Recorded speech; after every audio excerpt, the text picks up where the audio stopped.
Hello everyone and welcome back to Fields of Mistria. I just finished my second in-game year a couple of weeks ago and I thought now might be a good time to finally show off my fully decorated and upgraded farmhouse. I had so much fun designing the whole place, so I'm gonna share a few tips on decorating as well as how I quickly leveled up my woodcrafting skill and hopefully inspire some of you guys with my room designs.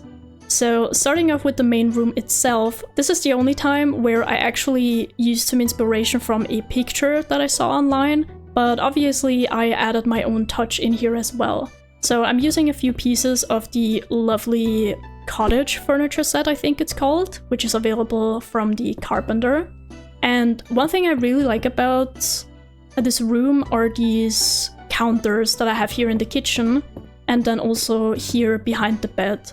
The sofa. These are quite expensive to craft, but I think Mary also has a chance of selling these. So as you can see, they're all individual pieces and they connect with each other when you place them right next to each other. So it's really great if you want to divide a room or make some space. But personally, I also really like to use these plant shelves for that. Now, this bed is part of the fall collection, and I think this is my favorite furniture item in the entire game, because this shelf right next to it is actually part of the bed, and this allows you to place... It's not what I wanted. This allows you to place smaller items on top of it, and I just love how detailed you can decorate in this game. I have two of these goldish pink chests in the corner, and these specifically are purchasable from the Spring Festival, and I really hope that they're gonna add more of these special looking chests because I think they're great for decorating as well, not only for storage. And speaking about storage, I only recently learned myself that you can now also use the fridge for storage. So I don't know when they added this. This was not here when this was not available when I played last year. But yeah, so the fridge is also part of the cottage set. And then Weedle also sells fridges, or ice boxes, I think he calls them, which are also just bigger chests, basically. Now, moving on to the western wing downstairs, this becomes available once you purchase the second home upgrade, and we have the Explorer wallpaper along with the matching flooring in here. And yeah, it's just kind of like a little library. I don't think I ever mentioned this before, but this temple flower up on the bookshelf was actually a gift from Caldaros. I had no idea that NPCs can gift you items as well, so that definitely took me by surprise. So yeah, obviously I had to display it somewhere. And like I said, these two pink stools and then also the candle, I think, are from the Sleeping Dragon Inn, from the tavern after you upgrade it. They don't have a lot of furniture pieces available, but it's definitely worth checking out. The last room downstairs is the eastern wing, and oh boy, this took ages to decorate. I really wanted to use the obsidian pieces that I recently unlocked in this room, which is quite ironic since I only ended up placing like 3 of them in here. So it's the bed, then this lamp, and then the storage chest. It was kind of difficult at first trying to work with these because of the vibrant purple, and there isn't really any other set that matches that.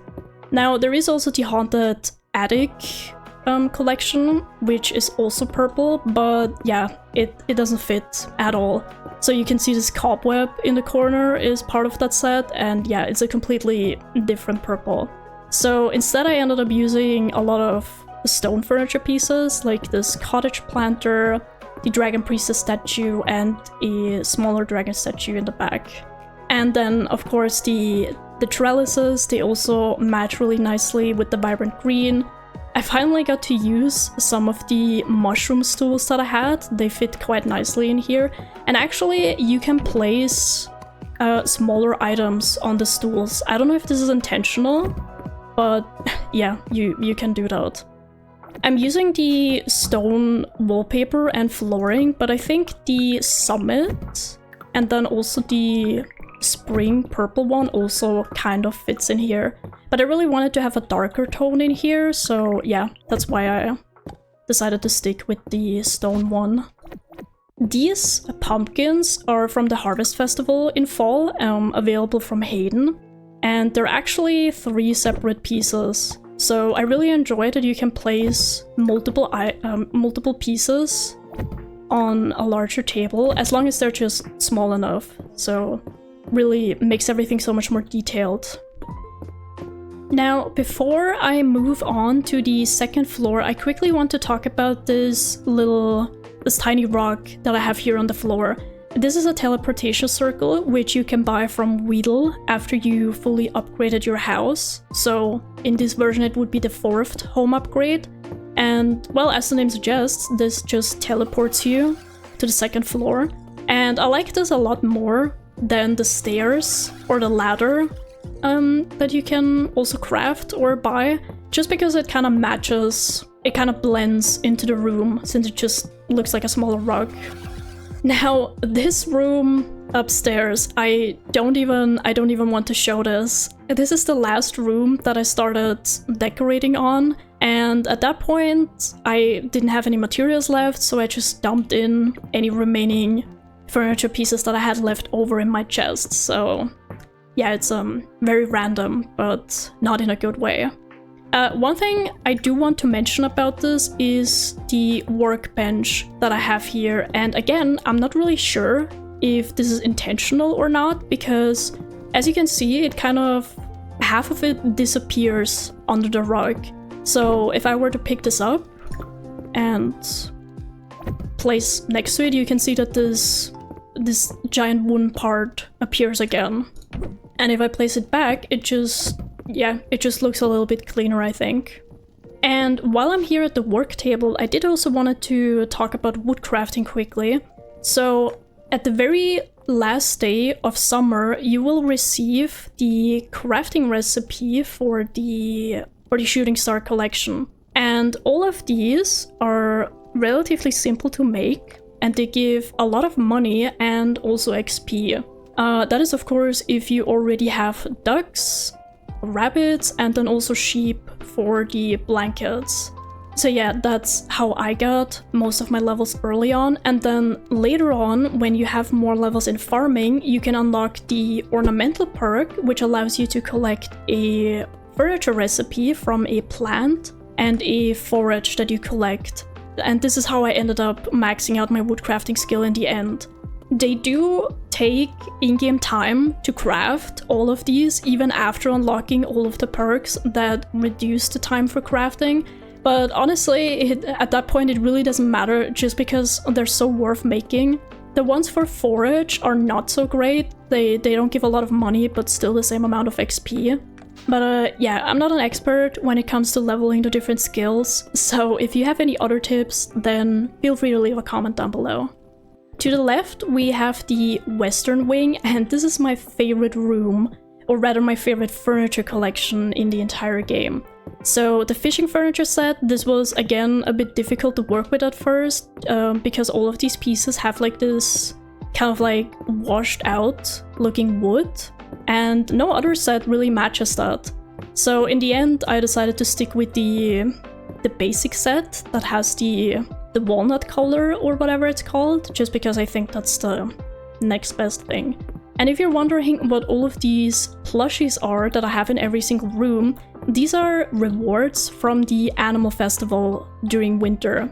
So you get like 10 of these for winning first place. But the fish plushie and the octopus plushie are not part of that set. These are a set, I say, from the rewards. These are museum rewards, actually. And lastly, we have the eastern wing, which is a bathroom. I really enjoy that we even have a choice to craft bathroom furniture pieces in this game. I don't think I actually ever played a farm sim where you can make your own bathroom, I think. These are once again purchasable from Mary's stall. She can also sell the individual pieces. They require a pretty high woodcrafting skill, but they don't take a lot of materials to craft, and they also give a good chunk of XP. We have more of the obsidian furniture pieces in here, then the haunted attic windows, and then also these really cute wall string lights, which were, again, a museum reward. I do really hope that in the future, once they update the game again, we can craft more sofas, because right now we only have access to these 3 spring sofas, and they're only available in these 3 very vibrant colors, and I'm not a fan. So yeah, I don't know, we have a million beds and then only this 1 sofa, which is a bit strange to me. But yeah, I definitely want to redo this room once I play again next time. And funnily enough, there was actually a patch, as of recording this right now, yesterday, where the developers casually added a second furniture set to collect. I don't know what it is, but I read on the patch notes that apparently it's obtainable from the purple mist clouds, where you usually obtain an artifact. So that's pretty interesting. So yeah, I might end up playing sooner again than I thought I would. Now, I was very specific with the title this time because, yes, I am mainly just showing off my house. I mean, I can show you around outside quickly, but yeah, it's not so special. As you can see, I'm at the very beginning of spring in year 3, so I still have dead crops from winter out here. The decorations from the Harvest Festival, which don't match the current season at all. Up here I have the majority of my storage chests. These fancy looking ones are the deluxe ones from Weedle, and then next to it I have a smaller orchard.